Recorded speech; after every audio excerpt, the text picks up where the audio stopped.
Hi guys! Hello everyone! Hello mga sisilab! Welcome back again to another video, and today ay magre-ribbon po tayo ng buhok na galing kinulot or yung tinatawag nating cold wave or hair perming. At bago natin umpisahan ang video ito mga sisilab, please don't forget to subscribe, click notification bell para always po kayo updated pag meron po tayong mga bagong upload dito sa ating YouTube channel. Alright mga sisilab, so ito po yung buhok ng ating client na i-reband ngayon na galing pong kinulot or yung tinatawag natin na cold wave. Ang cold wave mga silab is yung traditional po na hair perming na ginagamitan po natin ng perming lotion at ng curling rod. Okay mga sisila, before tayo mag-proceed, check mo muna natin yung buhok ng ating client. Bali, ang buhok po ng ating client is meron na pong 6 months mula doon sa pagkakakulot or yung tinatawag natin na cold wave. Kung mapapansin nyo, napaka-dry po yung babang parts or mula doon sa mid hanggang sa dulong parts, napaka-dry ng buhok niya. Gawa nga po ng ito'y kanyang pinakulot. At yung bahaging portion na pinakulot niya mga sisila ay mula doon sa gitna hanggang sa baba. So ayun mga silab, after natin ma-check at ma-analyze ang buhok ng ating client ay mag-start na po tayo sa ating rebonding process. At kung interesado ka, just keep on watching and don't miss anything in this video para malaman nyo kung paano natin ito gagawin. And let's start!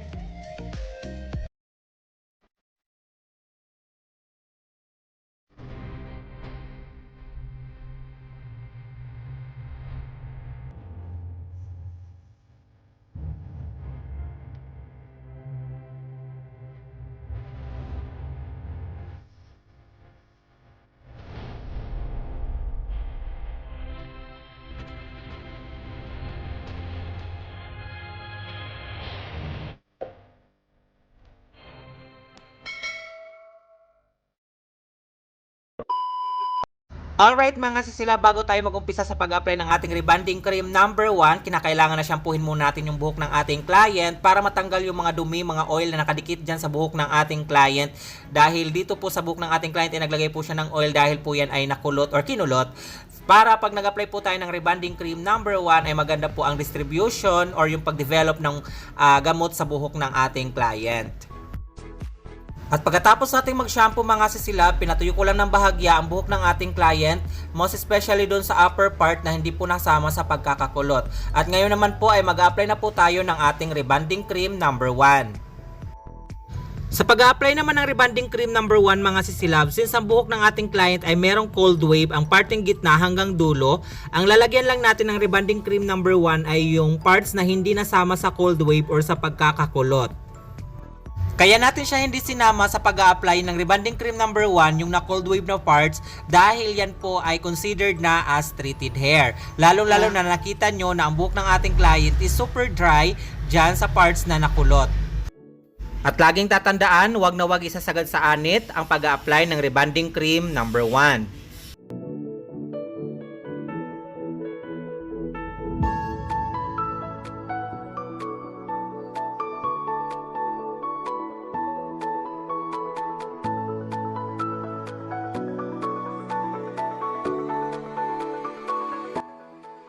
At pagkatapos natin mag-apply dito ng rebonding cream number 1 mga sisilap, ibababad muna natin ito ng 30 minutes.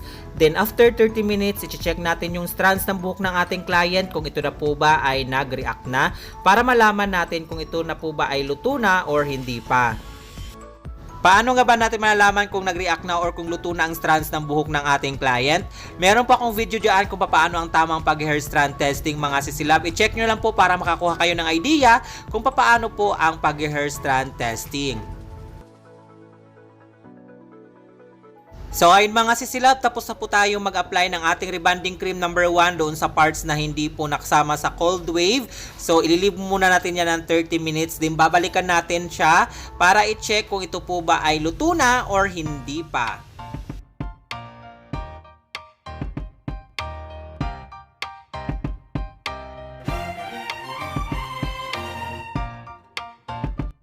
Then, after more than 30 minutes na ibabad natin ang rebonding cream 1 doon sa buhok ng ating client, mga sisilab, na i-check na rin po natin at medyo okay na siya at nag-i-elastic na. Ngayon naman po ay bababa na po natin ang rebonding cream 1 doon sa parts na hindi pa nalagyan ng gamot, which is yung parts na na-cold wave. At sa pag-a-apply naman doon sa parts na na cold wave or kinulot mga sisilab, since yan po ay treated hair na, so kailangan natin alalayan ng spray water para hindi po siya mag-rubberize or masira. Or pwede nyo pong haluan ng treatment yung inyong rebonding cream number 1. Ako dito mga sisilab ay hindi ko na hinaluan ng treatment yung rebonding cream 1. Bali purong rebonding 1 po yan at inalalayan ko na lang po siya sa spray water.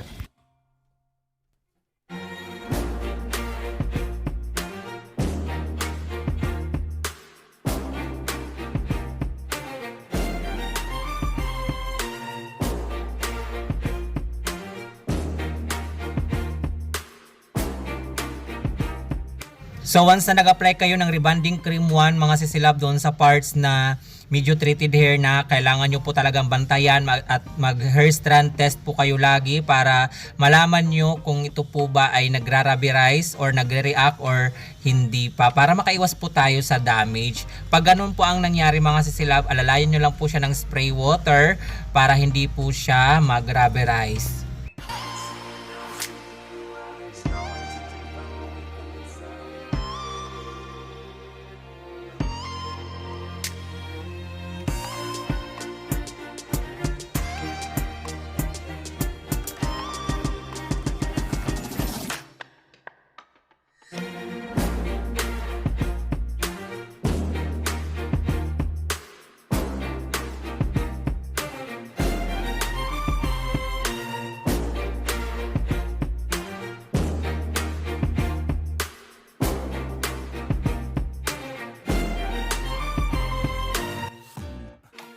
At pagkatapos natin ma-applyan ang parting merong cold wave or kinulot mga sisilab, ay nagad lang po ako ng another 10 to 15 minutes para siguradong maluto po siya. So all in all mga sisilab, doon sa upper part ay mahigit isang oras din siyang naibabad. Then afterwards ay binanlawan ko na rin po siya ng tubig. Hindi ko po siya sinampo or nilagyan ng conditioner. Basta banlawan nyo lang siya maigi mga sisilab. So ito na po yung karintsura mga sisilab after natin siyang mabanlawan. Then after nyan ay i-blow dry po natin ng 100% dry. At ito naman ang itsura niya mga sisilab after natin mabanlawan ang rebonding cream 1 at ma-blow dry. As you can see, makintab na po siya at naging straight na. Nawala na yung cold wave or yung pagkakakulot niya.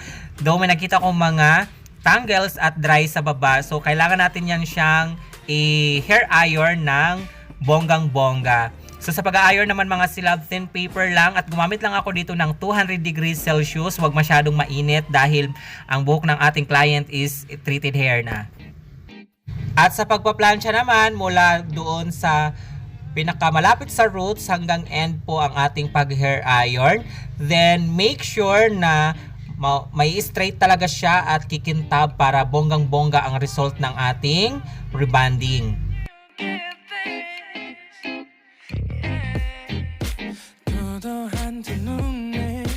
매력적인 입술 네가 내게 말을 걸 때마다 내 기분은 higher Girl what's your desire 내 심장은 paradise You're beautiful girl can't you see 다들 너를 질투해 걱정 마 girl can't you see 내 눈에 At tips ko sa inyo mga sisila, pag nag-hair iron po kayo, wag nyo pong mamadaliin para maganda po ang resulta ng ating rebonding. Okay lang po yun na matagal tayo sa pagre-rebond, at least okay or maganda ang ating rebond.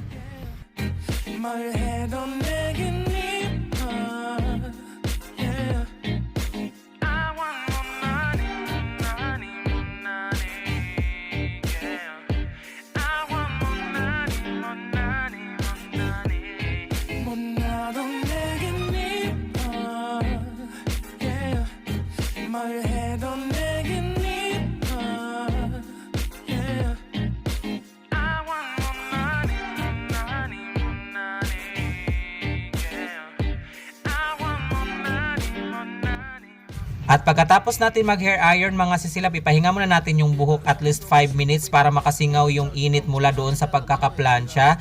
Then pag nakapagpahinga na at malamig na yung buhok, ini-next naman natin yung pag-a-apply ng ating neutralizing cream or yung rebonding cream.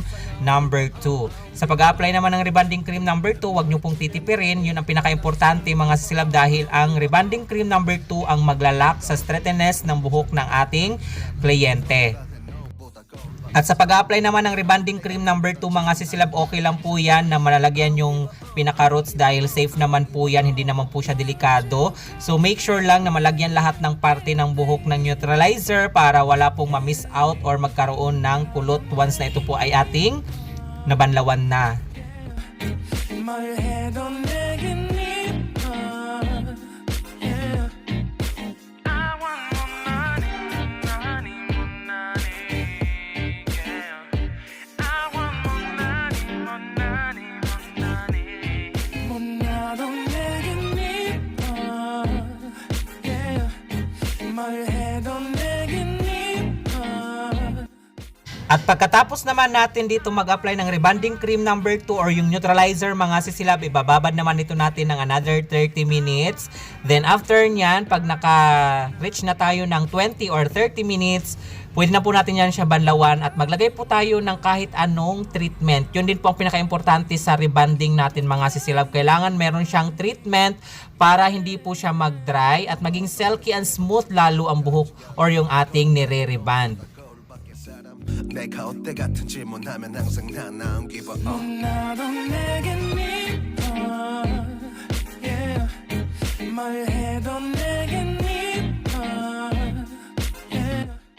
Then after a couple of minutes ng babad ng ating neutralizing cream mga sisilab at nalagyan na rin po ng treatment, so hindi ko na po pinakita para hindi masyadong mahaba ang ating video. So ito na po, nabanlawan na po natin ang ating neutralizer and of course yung treatment niya. At ngayon naman i-follow na po natin ang ating pag-blow dry and of course after blower ay next na rin po natin ang ating pag-hair iron. So panoorin nyo hanggang dulo mga silab dahil papakita ko sa inyo ang after wash result ng ating ginawang rebond na mula sa cold wave or hair perming na buhok, then nirebond po natin. So kung meron pa po kayo mga ibang katanungan about this kind of hair mga silab, or kung meron kayong mga ganitong uri or status ng buhok na galing sa pinakulot or pina-cold wave or na hair perming, mag-comment lang po kayo sa baba. Mag-iwan lang po kayo ng inyong katanungan dyan sa ating comment box at sasagutin natin yan sa abot ng ating makakaya. At kung meron pa po kayong mga ibang katanungan, suggestions and recommendations, feel free to leave a comment.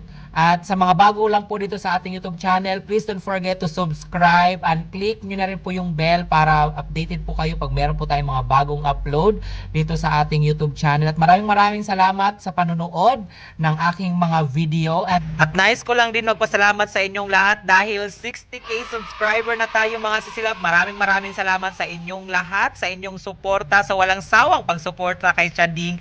Maraming thank you. And again, this is Chading saying, have a great hair day always mga sisilab. Until next video, bye! And don't forget to watch till end mga sila para makita nyo ang naging after wash result ng ating ginawang rebond.